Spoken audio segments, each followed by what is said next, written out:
Shalom, bonjour.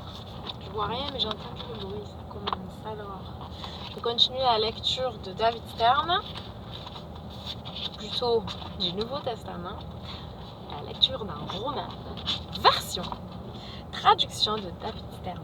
Alors, 5 minutes par jour, on est dans le chapitre 12. Donc, c'est tout le chapitre 12, de verset 1 à 21. Le thème, c'est ne rendez à personne le mal pour le mal, sois vainqueur du mal par le bien. Je vous exhorte donc, frères, par les miséricordes de Dieu, à vous offrir vous-même un sacrifice vivant et mis à part pour Dieu. Cela lui sera agréable, car c'est le véritable service du temple pour vous. En d'autres mots, ne vous conformez pas aux habitudes du Olam Hazé, du monde présent. C'est ça. Au lieu de cela, laissez-vous transformer par le renouvellement de votre entendement, afin que vous connaissiez ce que Dieu veut. Vous comprendrez alors que sa volonté est bonne, satisfaisante et sûre de s'accomplir. Car je dis à chacun d'entre vous, par la grâce qui m'a été donnée, de ne pas avoir une opinion de vous-même plus haute qu'il ne faut. Développez au contraire une appréciation modeste de vous-même, selon la part que Dieu a donnée à chacun d'entre vous, à savoir la foi. Car de même qu'il y a plusieurs parties dans un corps, avec une fonction différente pour chacune d'entre elles, ainsi, nous qui sommes plusieurs en union avec le Messie, nous formons un corps dont chacune des parties est dépendante des autres.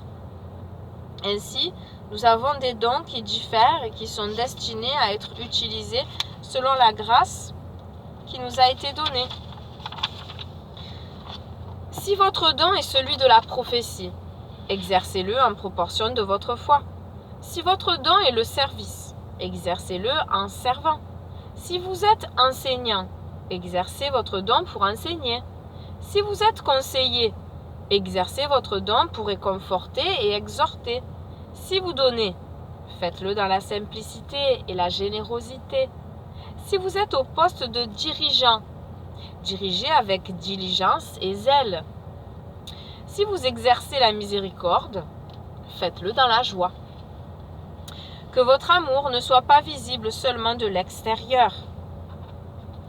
Ayez du dégoût pour ce qui est mal et attachez-vous à ce qui est bon.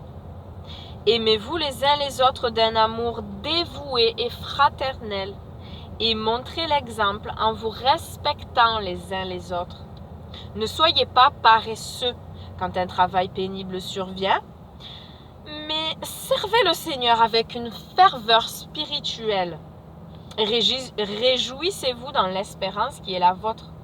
Soyez patients dans les afflictions et soyez persévérants dans les prières. C'est qu'on a beaucoup de mal, personnellement, moi, que j'ai beaucoup de mal. Soyez patients dans les afflictions et soyez persévérants dans les prières. Partagez vos biens avec le peuple de Dieu et pratiquez l'hospitalité. Bénissez ceux qui vous persécutent, bénissez-les, ne les maudissez pas. Réjouissez-vous avec ceux qui se réjouissent et pleurez avec ceux qui pleurent. Soyez attentifs aux besoins de chacun. Ne vous croyez pas meilleurs que vos frères, mais faites-vous des amis avec ceux qui sont humbles. Ne soyez pas prétentieux, ne rendez pas le mal pour le mal, mais efforcez-vous de faire devant les hommes ce qui est bien. Devant les hommes et devant Dieu, je dirais, un peu plus.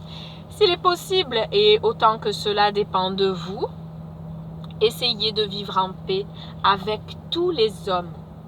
Mes amis, ne cherchez jamais à vous venger, mais laissez agir la colère de Dieu, car il est dit dans le Tanakh, voici ce que dit Adonai, la vengeance m'incombe, et je paierai de retour. Au contraire, si ton ennemi a faim, donne-lui à manger. S'il a soif, donne-lui quelque chose à boire. Car en agissant ainsi, tu amasseras des charbons ardents sur sa tête. Et oui, ça veut dire quoi? Il va devenir dingue, ça va brûler là, il va dire... Je comprends pas, moi je lui fais du mal et lui me fait du bien. C'est quoi ce bins? Ne te laisse pas vaincre par le mal, mais sois vainqueur du mal par le bien. Fin du chapitre 12.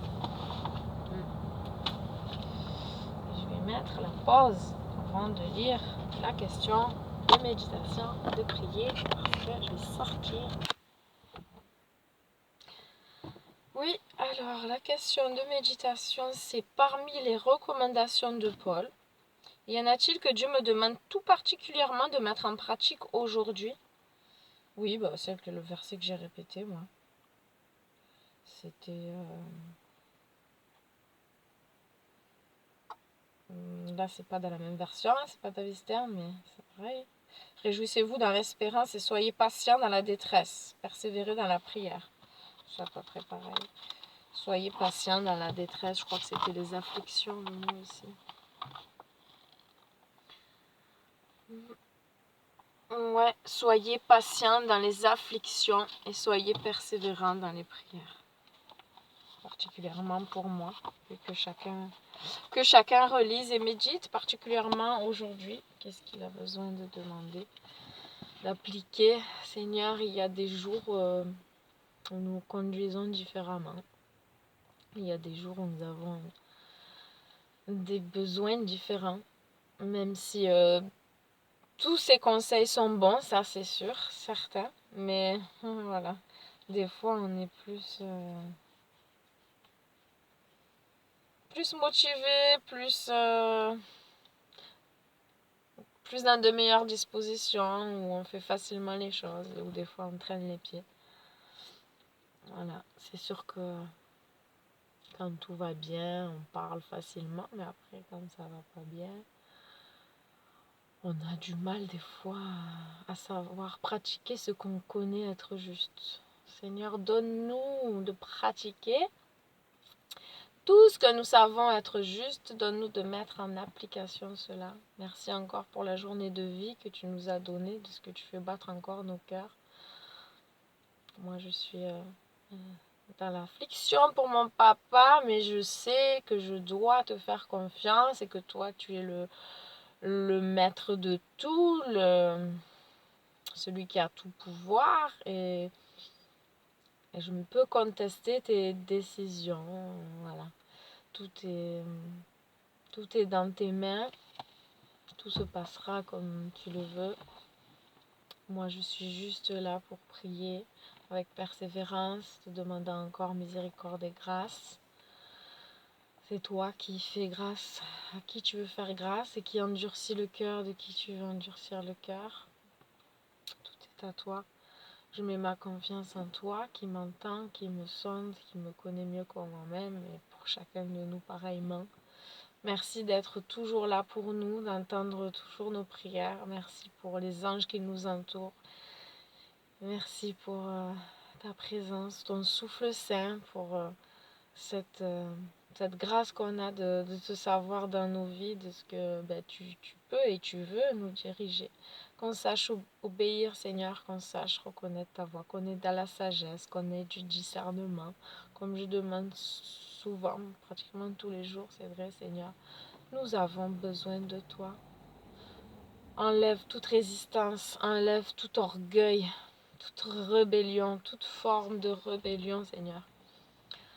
Que nous soyons tout petits, doux et humbles de cœur, à la ressemblance de notre Messie, venu sur cette terre, nous montrant l'exemple parfait à suivre, lui qui n'a jamais commis de mal, mais qui n'a fait que du bien, et qui a souffert pourtant, et tellement, pour nous sauver. Merci pour la croix, merci, parce qu'on peut se glorifier uniquement de cette œuvre-là. Oui, nous sommes sauvés en espérance seulement parce que nous croyons en cette œuvre grande et puissante.